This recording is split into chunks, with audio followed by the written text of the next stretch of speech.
चलिए अब आपको सीधा लिए चलते हैं हरिद्वार, जहां केंद्रीय मंत्री गजेंद्र सिंह शेखावत क्या कुछ कह रहे हैं, सुनते हैं। हम सबको दिखाई पड़ते हैं। मित्रों, आज हम सब लोग ध्वजवंदन के साक्षी बने।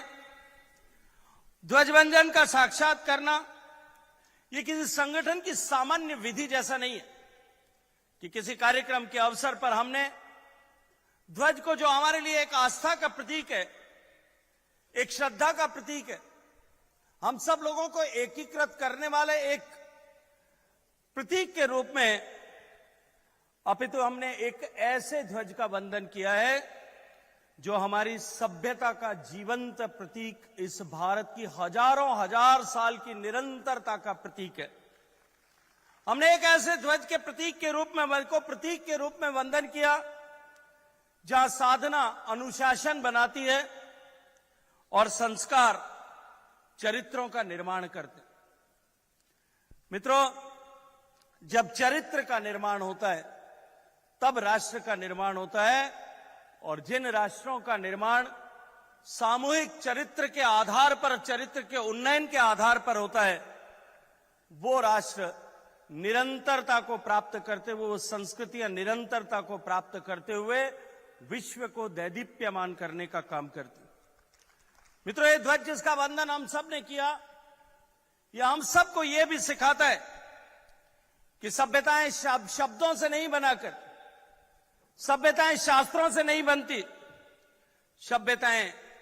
चरित्रों की गहराई और ऊंचाई से जो है वो निर्मित होती है, जागृत होती हैं और जीवित रहती हैं। मित्रों, शताब्दी का यह वर्ष जहां हम 3 ऐसे महत्वपूर्ण विषयों की शताब्दी को एक ऐतिहासिक अवसर पर यहां एकत्रित आए, यह केवल वर्षों या दिनों की गणना मात्र नहीं है, अपितु तथा यह शताब्दी केवल 100 वर्षों की संख्या की गणना नहीं है, अपितु शताब्दी वो क्षण है जब समाज और साधक अपने आप से इस बात का प्रश्न करता है कि हमने जिन मूल्यों को जिया, हमने जिन आदर्शों को पीढ़ियों तक पहुंचाया, पीढ़ियों तक आगे लेकर के गए, हमने जिस भविष्य को निर्माण करते हुए जिस तरह की धरोहर का निर्माण किया, क्या हम आने वाली पीढ़ी को वर्तमान के चुनौतियों के समय में उस गति के सापेक्ष काम करते हुए आगे ले जाने में सफल हो रहे हैं अथवा नहीं। आज का यह समारोह, मैं मानता हूं कि अतीत का गौरवगान नहीं है। अभी श्रद्धेय चिन्मय पांड्या जी ने अपनी बातचीत में जिस तरह से कहा कि आज का यह क्षण जो है, यह अद्भुत क्षण केवल अतीत का स्मरण करने का, उसका गौरवगान करने का क्षण नहीं है,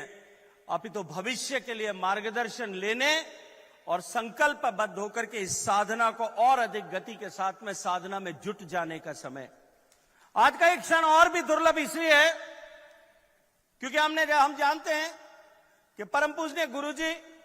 जिन्होंने इतने वर्षों तक अपनी दिव्य चेतना से, स्थूल शरीर में रहते हुए भी और सूक्ष्म रूप से हम सबके बीच में उपस्थित रहते हुए भी, दशकों से न केवल इस भारतीय चेतना